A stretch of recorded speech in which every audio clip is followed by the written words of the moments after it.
এরপরে দাদারও কিন্তু বড়াইছে সবাই মিল্লা। দেন এবার সময় হয়ে গেছে গা মায়ের মূর্তিটা এবার তুললা নেওন।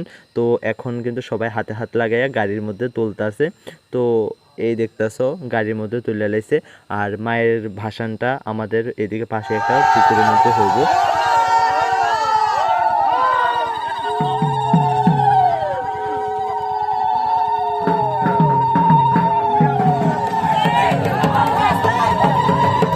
মাঝে আইয়ে এটাই বেশ ভালো আছিল। এখন যে মা যাইতেছে গা চারিদিকটা যেন খালি হয়ে গেছে গা। যাই হোক আবার একটা বছরের গণনা শুরু হয়ে গেছে গা। ভাসান দেখতে দেখতে চলো ভিডিওটা শেষ করি।